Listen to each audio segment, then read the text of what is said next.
Why won't you let it go, let it go? What we had was never personal, personal. Nothing you could better save your breath, leave your regrets behind. Invincible, you're not invincible.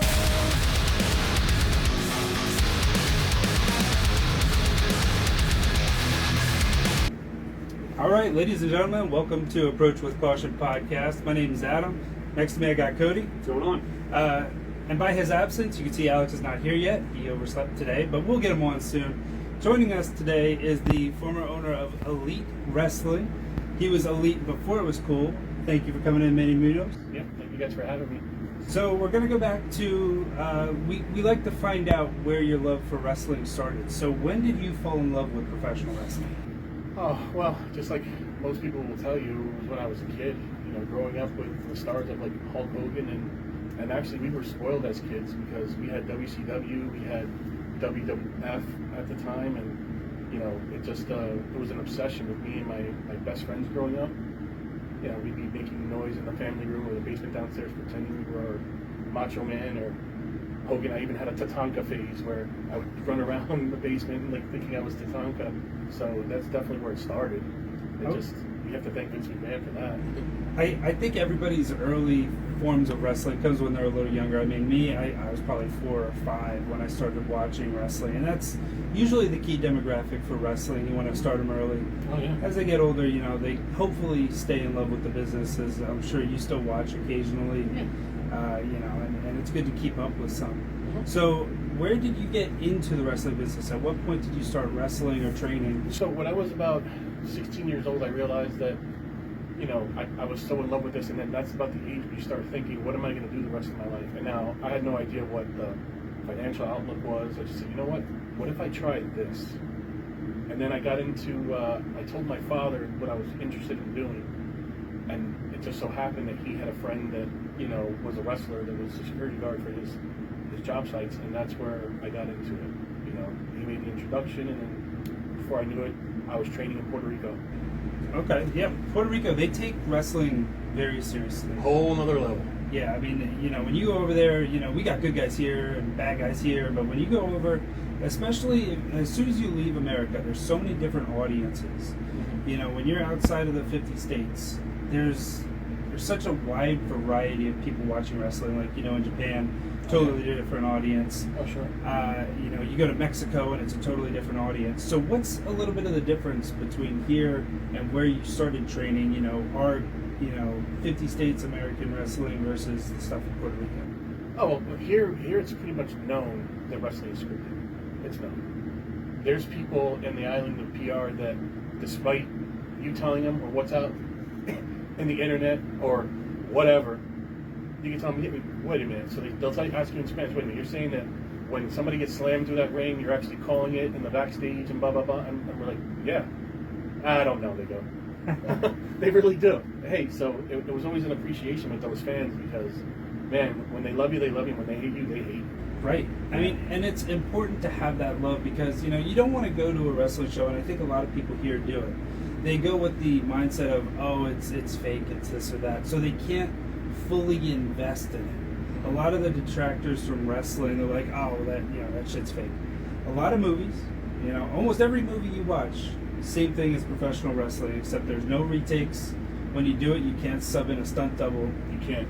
So if you could watch wrestling the way you watch movies, I think the fan base would have a much better time, kind of like they do in Puerto Rico. Yeah, no, it's entertainment, no matter what. Every professional sport is entertainment. I don't care if it's pro wrestling, I don't care if it's UFC, I don't care if it's basketball, you know? Because when basketball players get signed, your one component is talent, but the other component is box office. Can this guy put asses in the seats? And wrestling is the same way. Wrestling is the most unbiased sport that ever existed. So when people are like, oh, you need steroids to make it there, you need steroids to make it here. No, you don't. You need to learn how to use this and put asses every 16 inches. If you can do that, no longer, but Vince would hire you. Right. Period, the end. The most important thing about wrestling, and a lot of people don't know that Hulk Hogan was a good wrestler in his time. Before he got to WWF, Sure. he was putting on clinics. Of course. But when he got to WWF, it's no longer about the clinic. It's about Hulkamania. Yeah. And if you can market yourself and a Yeah. brand like Hulkamania, Austin 316, The Rock, Yeah. and you're selling out arenas, it doesn't matter if you're Bob Backlund, doesn't matter if you're Kurt Angle, doesn't matter if you're Dolph Ziggler. Mm-hmm. You need to have some sort of attraction to your name to get Yeah. people there. That's what I know. Let me quote Hulk Hogan on saying this is the technical side of the business. It's good, but doesn't sell much tickets. Right. It just doesn't. You know, it takes years for somebody who's been known for their technical savvy to make it to the mountaintop. It took Eddie didn't take as long because Eddie had charisma. It took people like Chris Benoit many years. It took people like Dean Malenko many years. And with Dean Malenko, let's be honest, he made the decision in his career to leave and become an agent because he was always going to be the top of the mid card. Right. You know, he was all technical wrestling. It wasn't, you know, not. I mean, believe me, I love Dean, but it is what it is. The charisma was not there. It kind of falls into the same category as like Roman. Like you see when he was with Seth and Dean in NXT and they were, you know, raising hell. Yeah. Then they burst onto the scene and everybody was like, well, you know, this is a great tag team and stuff like that. But then as you could see him start to deteriorate and then when Seth turned on the faction, everybody still kind of wasn't sure who was, you know, they all hated Seth, obviously. But it took Roman how long to get to the caliber when they started the Bloodline faction. You know, he went from And now he's there. right. Now he started now as he's the there. guy to the big dog, and Absolutely. then tribal chief. Which and I don't know how much credit you can give to Paul Heyman, but Paul has done so much, sees course. so much potential in everybody. I even tell you, and we can get back on topic then. But when people say, "Oh, why was Brock Lesnar champion for so long?" It's like Brock Lesnar wasn't the champion. What are you talking about? I'm like, Paul Heyman was champion. Correct. Through Brock Lesnar. That's what made that work. Right. You know? Right, yeah, building that brand, and Paul Heyman is the draw. Yeah. You got Lesnar who, Heyman obviously can't go out, suplex John Cena 14 times, drop him on his head, and it won't be believable. No. But Paul Heyman can sell you that Brock Lesnar can go out there and do it, and that's all that matters. Exactly And right. if you could build a match that people want to see, that's what's going to sell tickets, and that's what, that's what's going to make the business better, these big marquee matches. Absolutely. And it's not put on with 5-star classics. I mean, as much as I love AEW, I know Cody loves AEW. You look at Kenny Omega, Will Ospreay, these guys, and they're doing great things.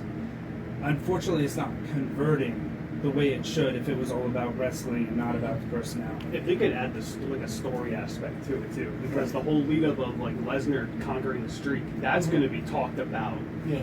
Granted, anybody does it, but because you had the build up of Paul saying it's not a prediction, it's a spoiler, this is going to happen, Yeah. people were like, no, and then when it does, it sticks with you. I mean, Yeah, it does. you still see that 21-1 after that, it still hits. It's like there's Yeah. no way it happened. So. Yeah.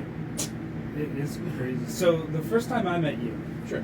was at LBW, Yeah. I believe, right? Yeah. So where did you get in with Bud Carson, LBW? When did that start?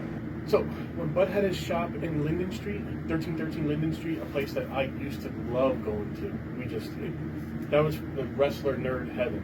It was just it was awesome. But anyway, so at 16 years old, I met him because that's when I was starting to look for work, and I trained, and then I saw on RCN4 that there was a commercial during Hardway Wrestling. Mm-hmm. Remember Hardway Wrestling? That was a little before me. Oh, it was a little before you. I remember Okay. hearing it. So that was but that was like basically ran out of Northampton, the Garfield Hotel, which is now the Gin Mill. Wow. But yeah, it was another Wow, fun promotion. yeah. So we they were running their wrestling center in the back there called BC Bumps, and I think they had stopped training guys or whatever the case may be. But that's what produced guys like Martial Law, Love Bud, Mongoose. They all trained there. So I emailed Bud, and he goes, "Manny, give me a call." Never even spoke to the guy in my life. I just emailed them. What do you know? Give me a call. Meet me down here. I'll introduce you to Quackenbush. Well, I came down and I met Bud. And he goes, "Yeah, they're going to start here at like 8 o'clock, and I'll introduce you to the top guy." Well, I met him, and we went back and forth on what it was going to take him to train. Obviously, I never trained there in Chicago. It was extremely small at that time. But that's how I ended up getting in with Bud.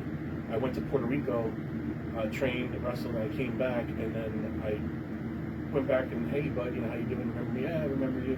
I'm starting this LBW thing." I was like, "Well, here's a tape of me wrestling in Puerto Rico. What do you think?" And then he put me on his shows.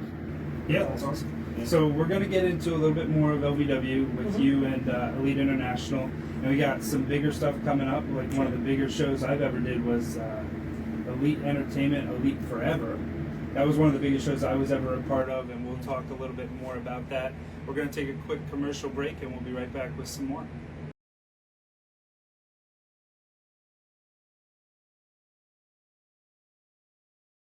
All right, ladies and gentlemen, thanks for sticking around. Joining us now is Alex. I'm back, sorry. A little late today, but we'll make it work. So we're going to get back into, we were talking about LVW, how you got started over there. You were doing some great things when I was watching you guys with the Elite Entertainment, or Elite International, sorry. And it was you, Wyndham, and Chad, right? Yes. So Chad was Canadian. Which No, he was an anti-American. He's an Anti-American. American turncoat. So how did that come into play? Whose idea was the Elite International? Well, it was definitely. I don't know who came up with the idea. I know it wasn't me. It was probably clearly Wyndham in this case. He probably just him and Chad were friends from way back in the day from like high school, and then we just started tagging with each other. And then they said, "Oh, we're gonna be Elite International," because Chad was looking for a gimmick at the time. Remember, he was JC Westler. Yeah. And that helped him out a little bit, like get in the forefront of just trying to like work as a heel. Yeah. And then I was training with them at, I don't know if you remember the training center that was by Heavy Metal Cowboy there for a short period of time. I was training with them all winter, and then Bud was bringing in Wyndham as the booker, and then they had me, and then I had this idea for a Spanish gimmick, the Spaniard, and Wyndham brought me in the fold as a singles competitor of that little faction. So at that point, you were having a feud with Rodney X or Lil Scrappy, right? Yeah. So you were I forget the name of the title, but that was High Impact. High Impact title. Yeah, High Impact champion. Was that your first championship in wrestling, or did you have a couple before that? That was my first championship in wrestling, yes. And that was pretty early, and that was a good feud. So, what was your goal in LVW there? Where were you that guys storytelling for that feud, it happened over several months, if you remember. So the whole thing is that we had all decided, I say we all talked about it, but Bud and Wyndham had decided that the Scrappy thing had gone stagnant because what you had every month was him having a high impact flippy flip match, and he went over and the crowd cheered. So the whole goal was now, let's do something different with him because it's gone stagnant. It's been over a year now. So I came in, I beat him convincingly, and then we made it like Scrappy lost his heart. And we even had one show where he wasn't booked, where he was in the stands, and I had a promo. I walked over to him, I slapped him. He looked like he wanted to fight me, but he put his head down and walked out. And now the whole goal was for him to come back to that. That's why I was glad that run of LVW actually ended our feud, and I was able to drop the title back because that's what you're supposed to do. Yeah. And that was just a great storyline for this area at that time. It was good, and something a lot of places don't do that LVW did really well. When you do these shows, WXW would do them, Triple WA would do them, you'd come out, you would book that show. Because with independent wrestling, people come and go, people get booked other places, bigger paydays, get called up, get demoted, get hurt. LVW had the ability to make that a long-term storyline, which was cool. Yeah. And there were a couple others in there, long-term storytelling, which doesn't get as much credit as it deserves on the independent scene because it's harder to do. Yeah, it's very, very hard to do. It's even in Elite, a lot of long-term storylines fell apart because one guy gets hurt and he's out for 6 months because they wrestle in multiple places. So storytelling is really hard when it comes to booking. You have to make sure that you're doing it with people who are going to be reliable. Right, and it's tough. So then, unfortunately, LVW closed down there. Yeah. And you got into a promotion a little bit later, Elite Wrestling and Elite Entertainment. So what happened between LVW and Elite? So with LVW, from there, we noticed that a lot of our guys were getting like consistent work on the weekends. I had this conversation with Bud Carson at the NEWF. He's like, yeah, what's funny is like, I go to shows a lot and our guys are getting booked everywhere. I was like, yeah, it's really good. So I got a chance to meet a lot of people on the independent scene, and I even ventured into ECPW in Jersey and a couple places in New York and Maryland and things like that. So I decided, seeing how a lot of promotions were ran, I didn't agree with them. Because a lot of it is, hey, I'm going to book myself as the champion. I'm the promoter, I'm going to be champion. These are my boys, I'm going to push them. Like, oh, let me book the Keikoas and the Chad Evanses and the Bill Dailies and the Joey or the Ricky Martinez's of the world, they look like $1 million. But when they're on my show, they're going to be putting my guys over who look like they haven't been in the gym for 6 months. Right. You know, and I didn't agree with that mentality. I'm just like, we're here driving 2 hours, 3 hours, and we're getting buried. Right. Once in a while, they would put us over, but because you know they felt that they had to. But really, we were just there to put their guys over, and their guys didn't deserve to be over because, for all a lot of them didn't know the saying a wrist lock from a wristwatch. Yeah. You know, so I decided, you know what, I'm going to start my own promotion, and I'm going to start giving back to the wrestlers that put in the work, and my roster reflected that. And I had that conversation with Bud one time too, and you didn't see it back in the territory days. Could you imagine you got Ric Flair as the world champion, and one day he moves to a different territory and he's doing the job to whoever, local indie worker 512, right? Yeah. You would never see that back in the day. Yeah. So a lot of companies would kind of try to sabotage. They'd be like, oh, this is their champion. Let me pull them in. They're going to do 3 minutes against so-and-so and do the job there. It's kind of crazy. Yeah. So can you get into a little bit about how you built that brand, the Elite Entertainment brand? Oh, sure. So we, I had my idea right away when I said, hey, you know what, we're going to start. Well, first off, we're going to start a wrestling promotion. And at the time, I was really close with Ricky Martinez. We were working out one Saturday morning, and I didn't even know what I was going to call it. Mm-hmm. You know, I'm just like, maybe we call it this, maybe call it that, whatever. And then, you know, Joey, no pun intended, was like, yeah, that sounds awful. You know, like I had terrible names in my head. Okay. One was like Quantum Championship Wrestling. One was Country Roads Wrestling. Oh, we're in Country Roads Wrestling. We'll be in the country, and it'll make sense. Maybe. I don't know. Joey's like, yeah, that sucks.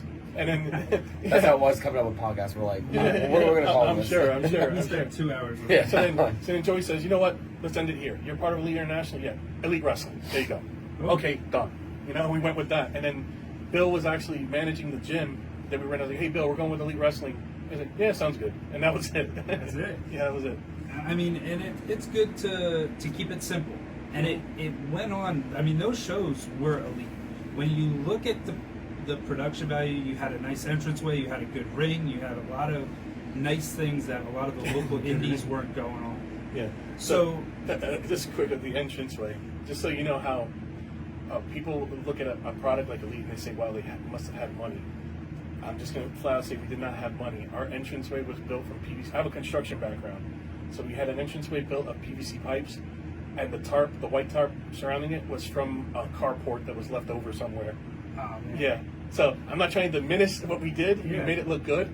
And then we had a projector that I think Wyndham bought secondhand somewhere, and he had a screen that we just made that work. Our ring, when I bought that ring, I think I bought it for like $1,000. I had to get re-welded in a lot of places. It was nothing but a rusty ring. I grinded all the rust down. I painted it with Rust-Oleum paint. I bought a new canvas from Samu, from the head shrinker from WXW. He sold me a black canvas, and that's what made the ring look so good. It was actually a piece of crap. Ingenuity can go so far. I was saying, go fake it till you make it. Yeah. Until you make it, whatever. Yeah. Hey, But yeah. even you saying that, it shows just how little was put into indie wrestling at that time. Because like a Titantron, you see it, you go to AEW, you go to these big companies, and they have Titantrons and they look official. No other company around here at that point, to my knowledge, was doing Titantrons, putting in the work, trying to build stars. Because the first thing you do, you hear the music, and then you're like, you're waiting. If you see a Titantron, you have a picture of something to go with that. You can kind of get amped. You know who's coming out right away, and then boom, that's this guy. Yeah. And that can help with the crowd a little bit. Oh, sure. It was, well, that was Wyndham James Winthorpe. He was the brain behind all the production. He was the brain behind all the episodes that are still on YouTube today. He just had that creative mind to say, you know what, this is going to work. He brings it to me, what do you think? I'm like, yeah, that's great. You know, he was definitely the mind behind all that stuff. Because it just, I still think that the product today is still better than a lot of indie things out there. And I will be bold to say this. All the local scenes, I'm not going to say LVW because we were kind of like done at that time. I know Bud had a run a couple years later, but let's not put them in that mix. Let's put every other local indie fed on this list. Where until the Elite posters came out, until the Elite show came out, everything was crap. Posters looked like crap. The productions looked like crap. even the setup looked like crap. When people saw what I was putting out, I feel like we elevated the local game, and I'll argue with anybody on that. Yeah. I even my wife pointed out one time, like, look at their posters now, and look at where it was then. You know, like they knew, wow, this kid is coming along. He's getting good houses, and now you can't promote a shitty product. Now you're forced to compete, which credit to them. They actually tried to start doing it. I don't think they ever succeeded. No, I mean, and at that point, I was working at WWA, which was where I started. And Bud Carson said to me that there's two types of people in WWA: people who are starting out and the people who are ending their career. Yeah. You had a lot of established people, good wrestlers, great entertainers on your shows. How did it come to fruition where you kind of were like, all right, these are the guys I want, these are the guys I don't want? What went into that? So let's talk about the obvious people that I was going to take. Was the people I was traveling with at the time, and that was Bill Daly, that was Ricky Martinez, that was Chad Evans, that was Keiko the Flying Hawaiian. Now, on those four guys, who had they trained with? Who were they like buddy with? And then the obvious names were the Hayes brothers in the very beginning. There was Mark Angel, Sebastian Cruz. Remember him? Yeah. His brother Johnny Ego and his tag team partner Derek Valek. We needed some tag teams, so then I would go to those guys. We need a tag team. Who do we have? Keiko said we got Fusion DS. Perfect. South Philly's Finest was a part of the original Elite run. You know, we actually had, which is on YouTube, we had a tag team tournament that was really good. Really, really good. It's probably one of the best promotions early on that we did. So that's pretty much what went into it. And we had, through that, in close connections, we had a solid roster that cared about each other's success. Right. That's the most important thing. None of those guys would even remember who was over. Right. They were just, oh, we had a great match. And when you have a good match, you'll never remember who was over. You don't care. And the benefit to having great matches and being able to do that is you're going to get the people who are in the front row telling their friends, hey, oh my God, I saw this show. You got to come to this show. Exactly. And that is how you grow a brand, and that's how you get better. Yeah. So, but going back to the tag team thing, on the indies, tag teams aren't like they are usually because they'll go into the locker room, they'll have, let's say, a 17-guy roster. And you go in there and they're like, all right, well, we got the main event here, we got the opener here, we got this, we need a tag team. The last four guys that aren't booked, get in there. So you got a cowboy, and a goth guy, and you got a powerhouse, and you got a comedy act in a tag team. Booking a tag team tournament must have been crazy because you had to go out and get already established teams. So we had Team Powerhouse was future of the business, was Bill Daly and Chad Evans. We had the Hayes brothers. We had Fusion DS, which was Matt Saigon and Damian Dragon, who were a great tag team. We had South Philly's Finest. We had the Young Aces. We had Love Bug and Martial Law. Mm-hmm. And there's one that's eluding me right now. I can't even remember it. It'll come to me. But that's the tag team tournament we had. It was good. So when you decided to go, you did the Elite Forever, the first one. What was kind of put into that? You just wanted a big show, or was that just 1 year anniversary of when you did your first show? What was the? Well, every company needs to have that one show that is the payoff, where all the feuds are you're ending here and you're starting something new here. So that was the whole purpose of Elite Forever, and that's where we would put out the stops where I would book bands and hopefully the house would be the biggest it ever was, and I would try and get sponsors, yada yada. Right. So when you were doing Elite Forever, we'll do a little bit of word association. I'm sure you've seen a couple of those interviews. We're going to pick a guy that you worked with or worked for you, and you got to give us one word off the top of your head. Oh, brother. It could be good, bad, indifferent. It doesn't matter. And if you have a story, we can run back and kind of elaborate. If you say something bad about them, we'll really dive into that because I got a couple people on this list that I personally didn't care for. I had some heat with, so let's just be open and honest. We're gonna start early, and we're gonna say the tag name, and then we can break down each person too. Okay. So we'll talk about future of the business. Yeah, Keikoa, Chad, Joey, and Bill Daly. What do you think of the group? Of the group? Well, the group was very opinionated, very ballsy, because I seen those guys go into locker rooms where they would, say we're the future of the business, and they'd be swinging the what around, and they would get their, I wouldn't say well, they were respected. I'll put it that way.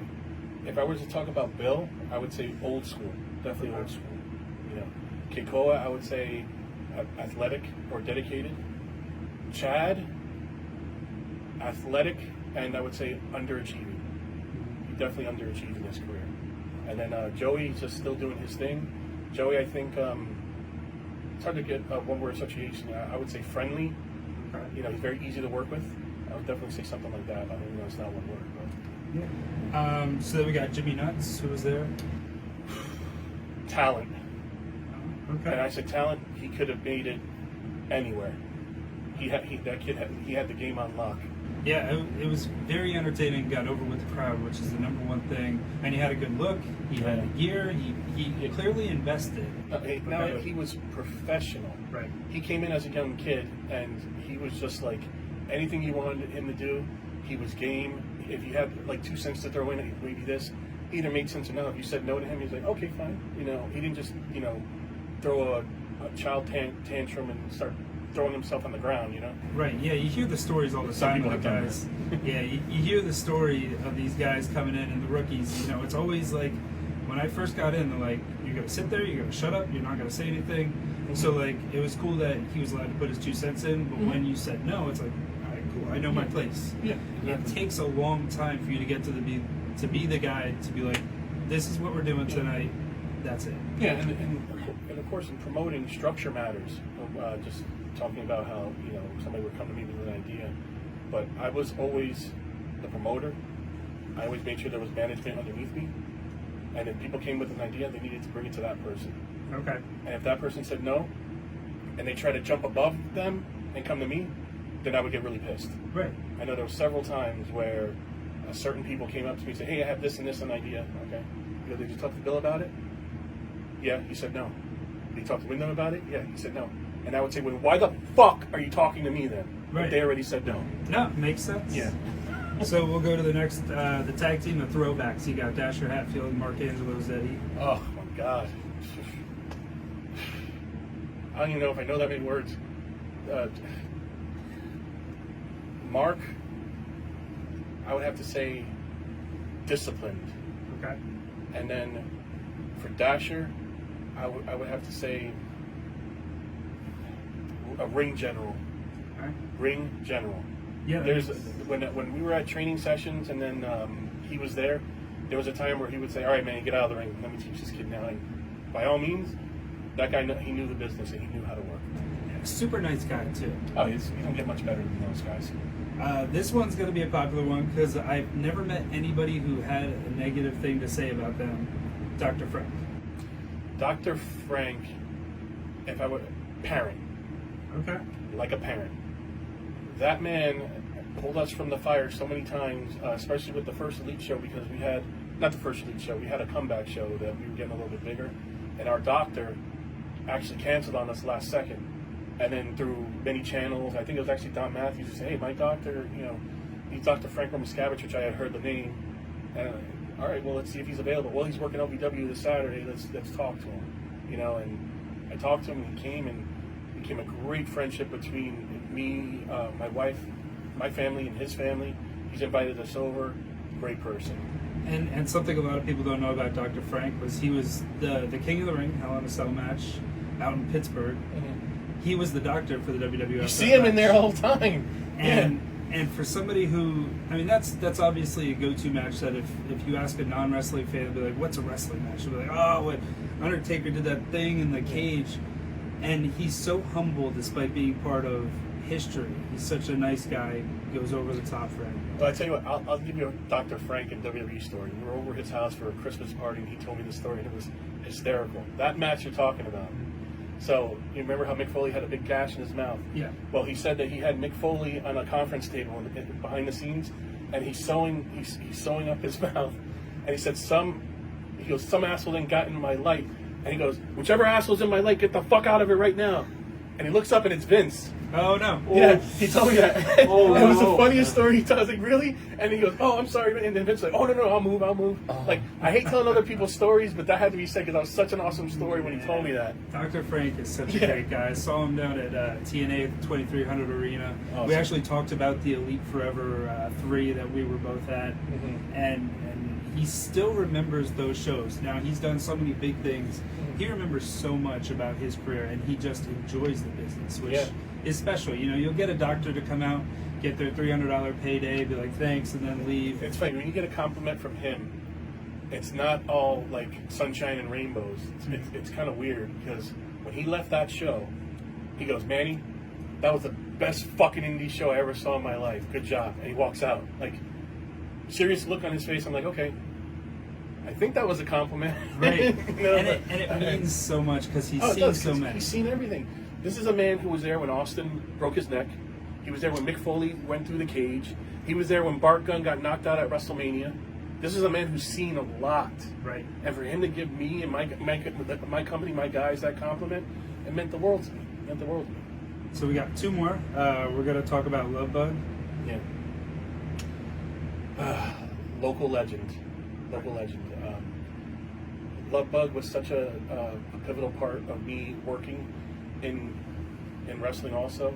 There's several Hardway Wrestling videos that aired on RCN where you could actually see me as a skinny kid, 15 years old, right next to Love Bug when he was fighting Dirty Deeds Darren Wise in a barroom brawl. And, you know, I'm like, throughout that video, I wasn't anybody at the time. I was a high school kid just enjoying a wrestling show.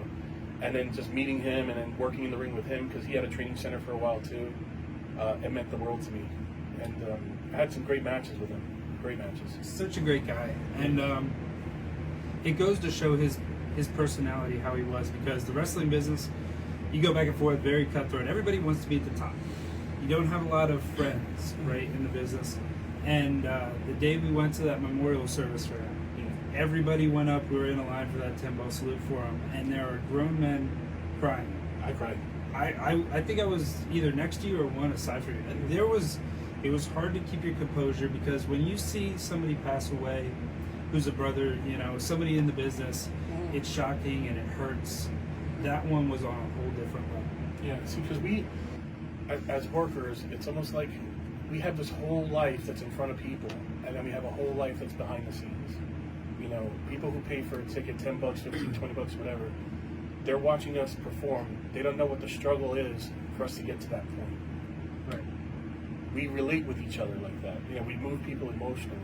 So all the times where Love Bug had to make it to a show and had to work 2 jobs, but he wanted to make sure that he was on that show because he didn't want to disappoint me or disappoint the bad crew or disappoint Alpha, whoever he was working for at the time. We know all that. So when we lose somebody in that family, it's a very small family that, you know, and quite frankly, the business is open to a lot of people who don't deserve to be in the business anymore, but he's somebody who deserved to be in the business, and he's somebody who brought in a lot of talent, you know, as well, and you were missing somebody that day. Right.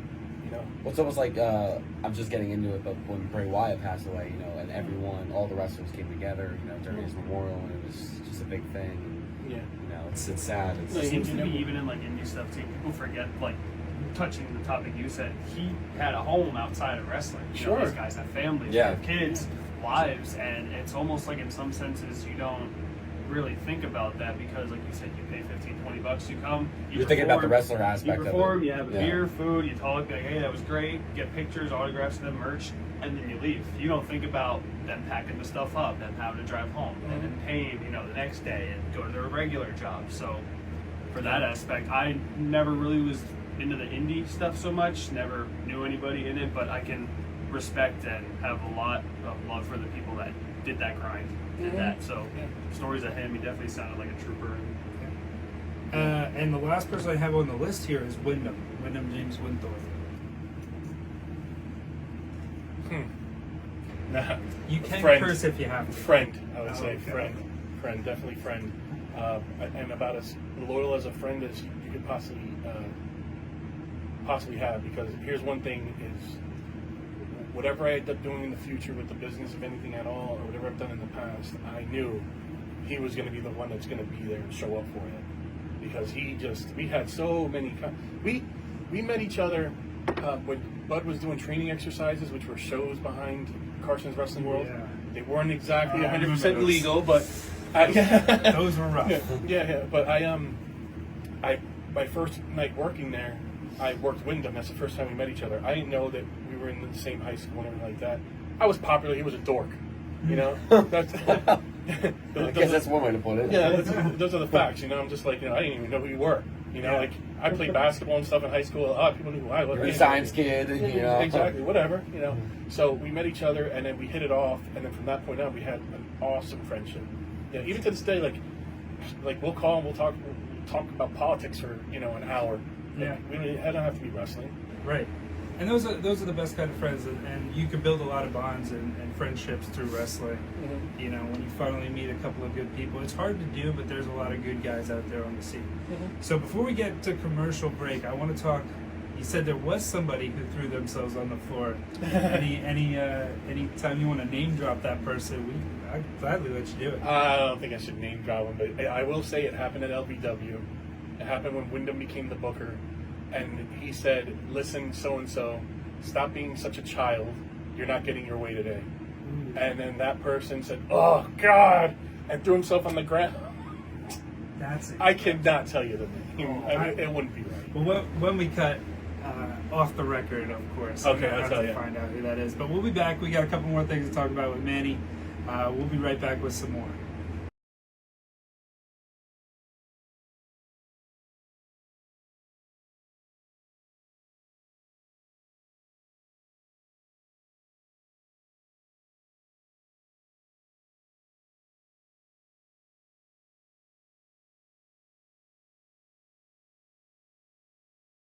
All right, ladies and gentlemen, welcome back. We still got Manny with us. We got a couple more things we want to get to real quick. So we're going to talk about what it takes to put on a show. Did you run into any issues ever trying to put on one of these elite shows? It's hard to find an elite show that didn't run into any issues. There's always an issue. It's just kind of used to joke around like, what is the one thing today that's going to go wrong? And a lot of times it was a lot of the people, the management of these certain buildings, that you could be promoting a show for 3 months and everything is fine until the morning of or the night before, where they come up with some kind of nonsense. Mm-hmm. Oh, did you get this extra insurance? Well, you didn't tell me I needed that extra insurance. Now I have to get it. Well, you have to cancel the show. What? Right. I just spent how much money promoting this show? Now I have to do this and that and blah, blah, blah, blah, blah. It's just crazy. Or, wrestlers didn't really cancel on me last second, but a lot of it had to do with management of these buildings. Cement and Fire Hall was a nightmare to rent out. And not so much for the manager of the building, but the local government. I remember the day before our first Elite Wrestling show, and this is money, I spent a lot of money in it. We rented martial law, Mike Zellner's wrestling license, and he stepped in and he was helping me a lot, arguing with this township building. And then when I got tired of arguing, I don't know if you remember, my wife was the camera lady. I gave the phone to her, and then she gave them hell because we had to pay all this extra money for insurance, and I didn't feel like we were going to get the return on it. But we had pre-sold tickets, and I had to make sure that it happened. Yeah. But I remember arguing with this guy.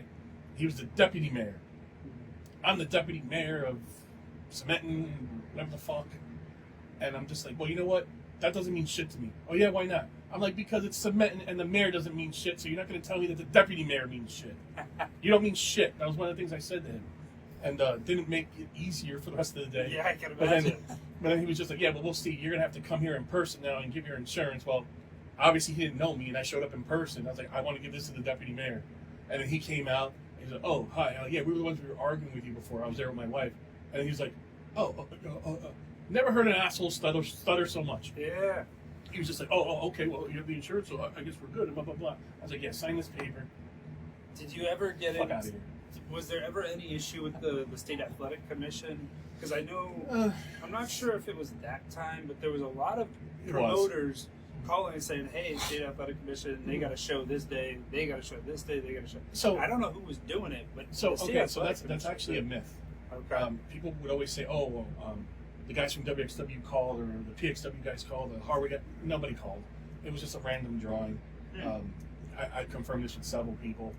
They just showed up as much as they could because it was extra money for them. Yeah. But I did make it a goal I made it a goal that, because I forgot what the fee was. It was just like out of nowhere you had to pay $100. He shows up, you got to pay an extra $100. Yeah.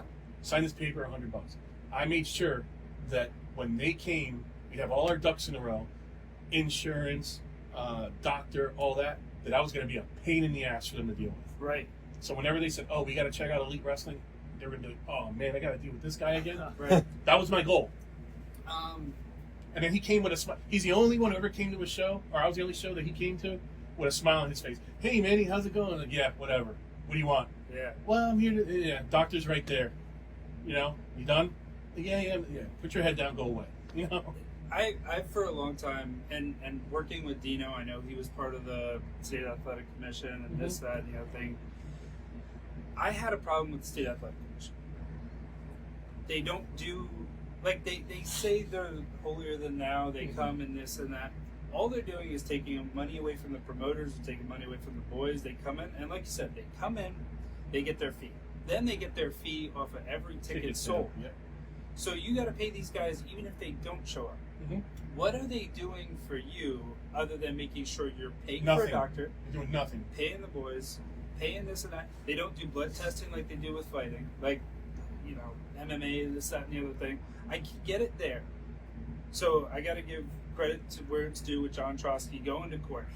Absolutely. He took them to court for the principle of it, and I respect that because for the longest time, these state athletic commissions have been taking money from hardworking people just trying to put on shows. There's not a ton of money to be made from a promoter side, from a business side, from a wrestler side on this level. And here they come taking 15% off of every ticket and another fee when they show up. So I agree that the State Athletic Commission is kind of a nuisance. It really is. For our business, it really is. Because there's not much money in our business. So in a lot of cases, a lot of indie shows, taking $100 away and percentages of the ticket really takes away some profit in many cases. Right. I mean, we got Elite to the point where that wasn't hurting us enough to stop running shows, but in the beginning it was tight. It was tight. It is. It's tough, and when these guys are getting paid, and when I did your shows, I always got paid. Yes. You provided food for the workers, and you were you're probably the best promoter I worked for personally during my time here. Because you'll go and you'll get a 10 spot here, you'll get food, or there will be some water in the back. I paid him to say that, by the way. No, didn't get paid. But like, even for LVW, when I was there, they had a promotion with one of the pizza places where the boys would get pizza, and that, even as little as that was still more than a lot of the promoters were doing. Oh, sure. Here's the thing is, I would make sure, one of the things I wanted to change when I had Elite is that a lot of guys went into shows and they didn't know if they were going to get paid. I always made sure that the finances were in order and all the envelopes were set up before the doors even opened. So the money had to be there no matter what. Right. I wanted to make sure that whatever payday I gave them, they weren't spending money at our concession stand. So we provided them with burgers, hot dogs, fries, whatever we had, some ice cream. My mother actually would come and buy a couple pizza pies for the concession stand. She had a deal going on with the pizza shop up the street too, so she provided some pizza for us in the concession stand, and the boys had some, pizza to eat too, because I didn't want them spending what little money I can give them on my business. It wasn't right. So you don't have to spend money on food. If there were a couple guys coming from New York in one car, I'd give them all four guys an individual payday plus a top payday for the gas tank. Yeah. Because I also didn't want to spend a little money on just gas. I wanted you to be able to come here and actually get something out of it, And the morale in the locker room was unlike anything I felt, mostly probably because of that. I walked into some local indie wrestling shows, and you got the grumpy vet sitting in the corner, don't want to talk to nobody. You got the rookies who are scared to talk to people. I walked in that locker room for the first time ever. I never worked with a bunch of them. I was new to a few of them, and I knew some of them. But the morale in the locker room was always super high. And I think a lot of that goes to the promoter, and a lot of that goes to the feeling that it's going to be a good show, be it production, the card, or whatever, some stuff like that. Yeah. Were you ever, these rings are tough to put together for, a lot of reasons. And some are harder than others, some are, softer than others, but they all suck to land on. Do you remember the worst ring you were ever in? So the worst ring I was ever in, I'll give you 2 rings. One I trained in Puerto Rico. It was what it was an abandoned house that had an old boxing ring behind it. And now us and the local guys took the cross members and we kind of bent them into a V so the ring had some give. And the old plywood on it had nails on it that were bent over. And if you bumped it in enough, eventually those nails would like actually start to come out a little bit. And we'd stop and then have a hammer and hit them all down. Yeah, that was how we started. That was a crazy ring. And that's just, hey, that's the way it was. That's how you do it. That's where you start. Yeah. Talk about building character. Yeah. Yeah. Oh yeah. You had your tetanus shots and everything. Believe me, it's no tetanus shots. I lucked out in that point, but there was even time where the canvas was so old because it was outside, it would get rained on and dried out. And then you talk about the heat in Puerto Rico, it just dried out and made it dry rotted. That I was running the ropes one time, and one of the foam mats, which was so thin, slid, and it slid through a rip, and I was like, phew, and like you fall on your back and stuff. It was kind of like those deals. And then the other ring is the original LVW ring, which is an old WWF ring that Bud had, that had no give. Had no give, and every part of that ring needed 2 people to move. The original LVW ring. Was that the one at the Merchant Square, or that was way before? Way before. Well, okay, the first couple shows at Merchant Square had it, could barely fit it, and then he bought the low boy. Yeah, and you had the pony. Yeah. This was in the old training center behind Carson's Wrestling World. That was a 20x20 old WWF ring, and man, it was like, boom. All right. Yeah, it was just oof. You get headaches. Oh, that was a hell of a ring to bump in. It's so ridiculous. Yeah, the amount of pain that you get. And I practiced bumping with Martial Law, Love Bug, and those guys.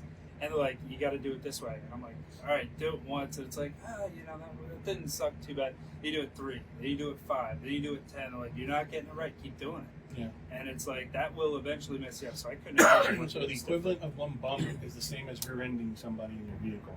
Yeah. So just imagine you're doing that multiple times, and that's why you see a lot of veterans. In order for them to bump, it's got to make sense. Right. Which is actually the proper way to work.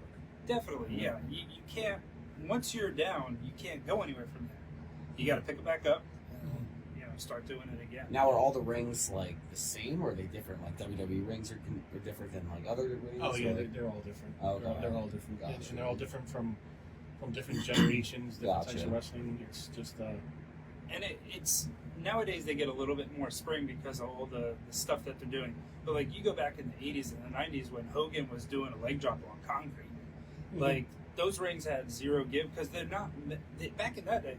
They weren't meant for moonsaults. They weren't meant for backflips or crazy spots. Yeah. Now, I'm not saying they hurt less, but they have more give. They still hurt, still plywood, still steel, still all that.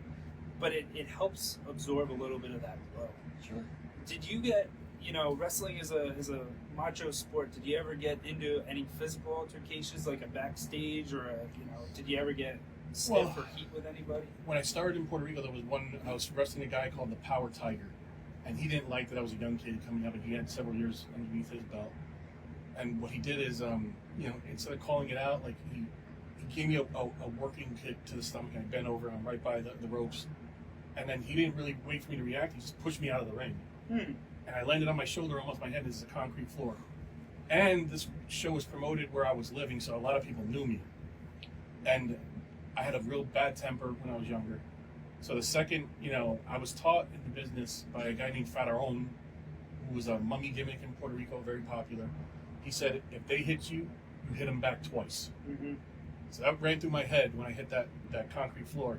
So the second he came out, he thought like, oh, this young kid veteran, I just pushed him out of the ring, whatever. So the second he touched me and I stood up, I lit his ass up. I had the video. I hit him in the face. I could throw punches that fast. I hit him in the face like 5 freaking times. And then he was trying to go, and I held the back of his head, and I was giving him short punches and knees to the stomach, and I threw his ass on the ground, and I spit on the ground, like I dared him to get back up. And it was a part of a tag team match.